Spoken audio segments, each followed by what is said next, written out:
Okay, the next section of theory that we're going to have a look at are feminist theories.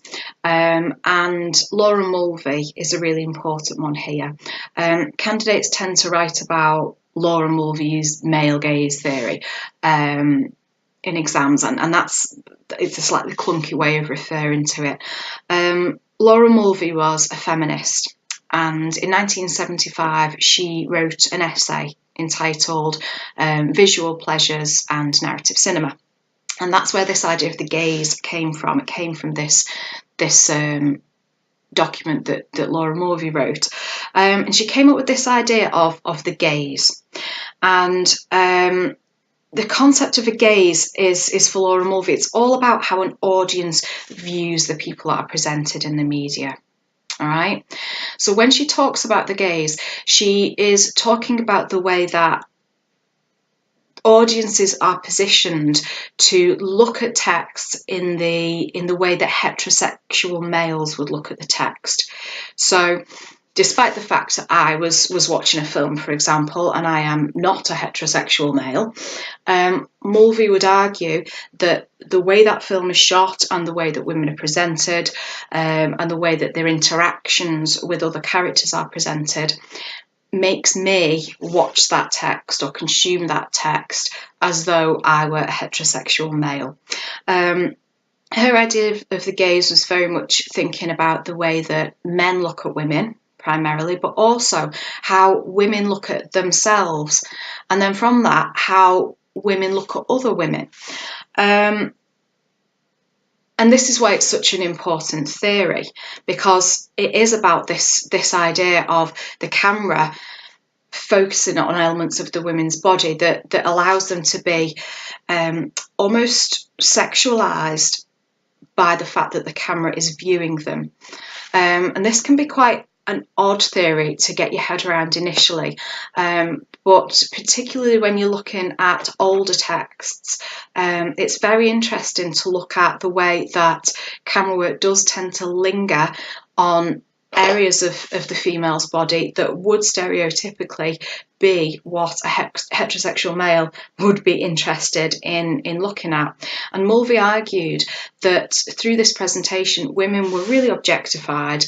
They were reduced down to being mere objects for sexual pleasure for the heterosexual male. And she suggested that by watching texts where women were sexualised or consuming texts where women were sexualised, heterosexual males were enabled to identify with the characters in the sequence who were interacting with those women.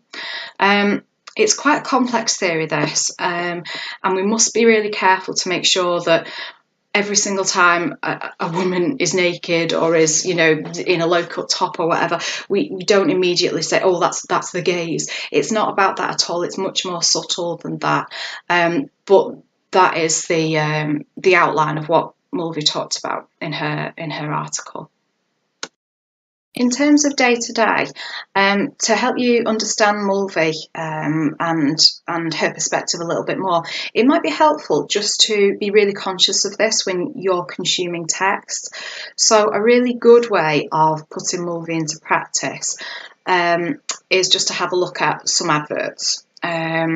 So literally just between a programme that you're watching, whatever, just have a look at how many adverts actually sexualise women when there is no call for it. So how many adverts for fizzy drinks or for chocolate or for home furnishings or for cars, for anything at all that is nothing to do with the female body? It's just worth looking at how many actually still make use of the female form. You might start to sympathise a little bit more with what Mulvey was saying when you have a look at that. Listening to song lyrics as well, although we would argue feminism has come a long way since Mulvey's work in the 70s. A lot of song lyrics very much objectify women. I mean, it's very easy to say the R&B sequences that we saw in Straight Outta Compton, the music that accompanied that very much does. But even more mainstream songs do. They talk about the way that women look, the way they feel the clothes. Ed Sheeran sang about the shape of a woman.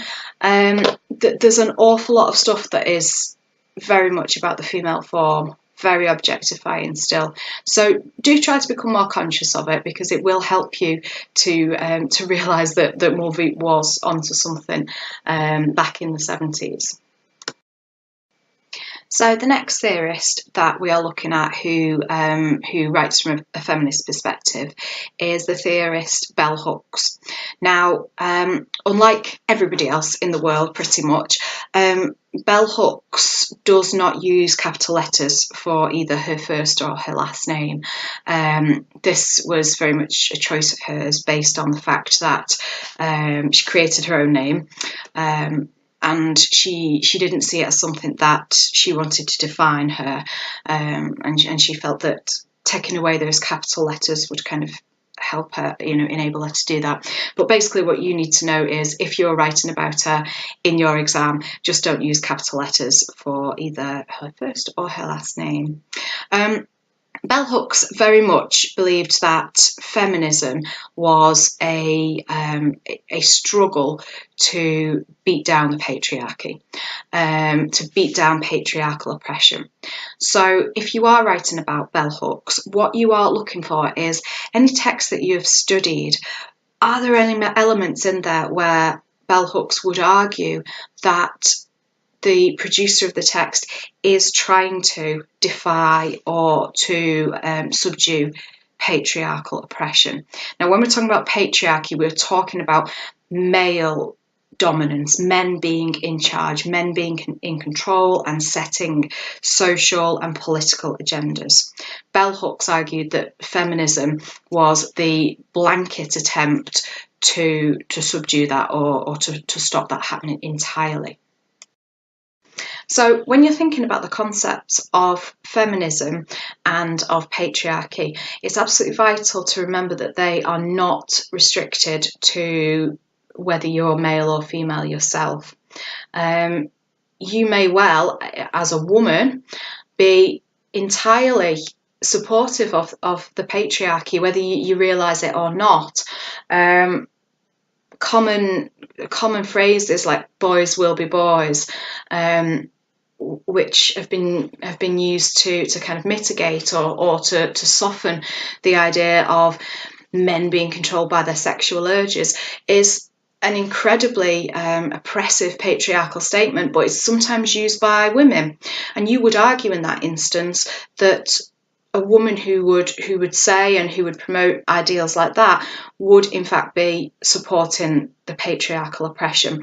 Likewise, a male who openly campaigned for the equality of female rights, who was outraged at Donald Trump's comments about where he would grab women, you might argue that man was very much a feminist and was very much challenging the patriarchy. So be really careful not to make assumptions that just because somebody is male or female, they might have a particular slant in terms of their political ideologies. Just coming back to bell hooks then. So Hooks felt quite strongly that it was not simply enough to say that you are a feminist, that you have feminist beliefs. She believed, and the phrase she used was political commitment. She believed that if you were a feminist, you were making a political commitment. You had to be actually proactive in supporting that fight against this oppressive patriarchy. Hook is very clear in her theory and in her writing about the fact that although she believes that women are universally oppressed by patriarchal structures, she does not believe that the degree and the type of oppression is the same everywhere. And she very much wants us to understand that discrimination and oppression of women is absolutely dependent on other factors such as ethnicity and class. However, be careful with this, because when we look at the Vogue magazine, we will see examples where you are looking at incredibly privileged, white, wealthy women And you may still feel that they are oppressed in an entirely different way than women in the WaterAid advert were, because of the fact that their ethnicity and their wealth and the social structure they're existing within, it doesn't stop the oppression. It flips it and it becomes a different type of oppression. You may argue that, much in the line of Mulvey's male gaze, that women are oppressed there by how sexualised they are, rather than the role they play in terms of a domestic object. The most important thing to remember when using bell hooks work in your own essays is that oppression of women by the patriarchy is layered. It is not the same type or degree of oppression for all women, and it is likely to be very, very much pinned to ethnicity and class of the women who are being represented. Another really important feminist theory is from a feminist called Van Zoonen. Now, Van Zoonen really believed that the media played a significant role in perpetuating patriarchy. So, in other words, kind of encouraging it and allowing it to continue and to develop in the way that it keeps oppressing women. Van Zoonen talked about the way that the media portrays images of stereotypical women. And in doing that, what the media does then is keeps reinforcing these views of society. Van Zoonen argued that the media do this because they believe that it reflects these dominant social values, which is another way of saying what people believe in. So by showing these stereotypical women, Van Zoonen argues, the media believe that they are showing us what we expect to see. And male producers, because let's be honest, it is still an incredibly male-dominated industry, are influenced by the fact that there is the belief that this is what we expect to see, these stereotypical representations of women.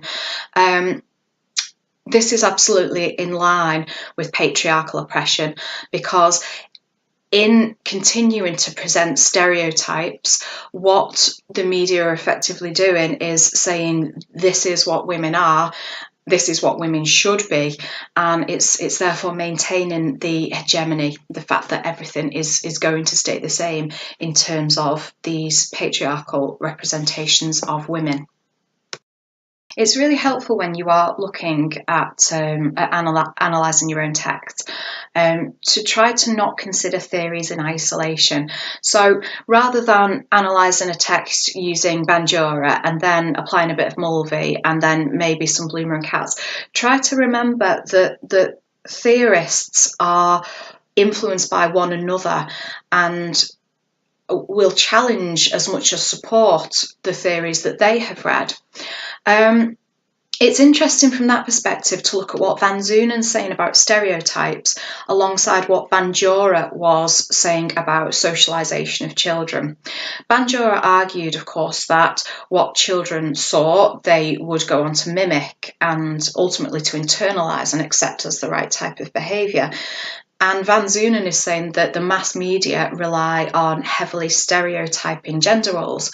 So this pushes us as students of media to start to ask ourselves about the role that the mass media plays in socialising young people. As part of socialisation, children start to understand, start to question what it means to be a woman or to be female, what it means to be male or to be a man. And Van Zoonen's argument about stereotyping is absolutely crucial in this. When you are studying the texts for your different components and you are thinking about Van Zoonen's arguments around stereotyping, do think about these gender stereotypes and the impact that they are likely to have on socialisation, because our understanding of what it means to be male or female, a man or a woman, does not end when we turn a certain age, it is likely to keep evolving throughout all of our lives.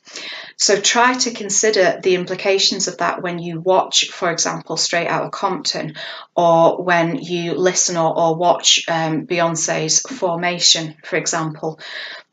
They rely on stereotypes in both of those texts, though very different stereotypes. It's really worth thinking about how the representations created in those different media texts help to answer those questions for the viewer. What does it mean to be a woman? What does it mean to be a man in our society today? One thing that's really important to remember when using a feminist perspective to analyse your own text is that modern feminism in 2018 is certainly not the same as it was 100 years ago, for example, during female suffrage. Feminism is not necessarily, certainly in our culture, about trying to create gender equality, because in many respects there is gender equality. A lot of workplaces, and that includes the media, are very keen to have equality across gender. You'll see a lot of equal opportunities policies in the workplace. There are affirmative action programs, and feminism is therefore not always about trying to challenge power dimensions. Instead, look for the more subtle things.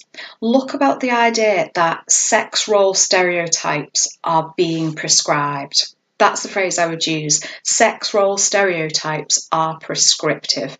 So what we are looking for is where texts are suggesting that there are sex appropriate behaviours. If you are a woman, biologically, you are expected to behave in a certain way. If you are biologically a man, you are expected to behave in a certain way.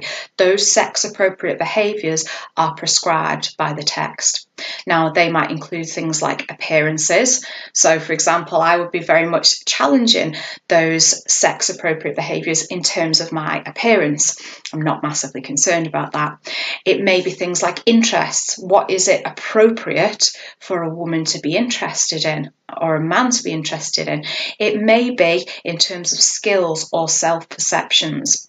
These were all things that Van Zunen talked about in the early 90s, and they very much are the case nowadays. Those sex role stereotypes, more subtle discrimination and oppression, are the things that you should be considering when you are analysing certainly your more current texts. Van Zunen is suggesting that as the mass media are in the hands of male owners and producers, they are going to continue to promote these patriarchal ideals and these stereotyped representations of women. A radical response to how to get away from that would be to cut ties with male organised distributions and for women to create their own texts. However, this has been more problematic than it may have seemed at first sight. The idea that all women could work together without any kind of competition or hierarchy or specialisation, the idea that they would write or film from this same source of essential femininity is very naive. Now, that was what a theorist named Kessler suggested in 1984, and what he was basically saying is just because you happen to be a woman working with a group of other women, it does not mean that your perception of femininity is going to be the same as all of those other women that you work with. It's also unlikely that you are going to be working in this entirely harmonious way. It's not the sisterhood that perhaps Van Zunen hoped it would be, because the conflict that goes on in male-dominated organisations is exactly the same when women come together to work. So, in terms of what this actually looks like, the texts produced by these female-dominated industries are actually, if you take on board what Kessler's saying, are still likely to have a degree of stereotyping. Although it's not likely to be the same type of stereotyping as you might see in the typically patriarchal male-dominated industry, as Kessler suggested, just because you happen to be a woman working together with a group of women, you don't have necessarily this shared idea of essential femininity, as he called it. You don't all have the same idea of what it means to be feminine. So therefore, there is going to be stereotyping based on what pockets of those women think. And of course, once that is released to the public, there are going to be some women who do accept that, and they do take a preferred reading of what it means to be that type of female. But likewise, it is going to rely on stereotyping to a degree. And although it's challenging patriarchy, it's certainly unlikely to be moving away entirely from stereotyping.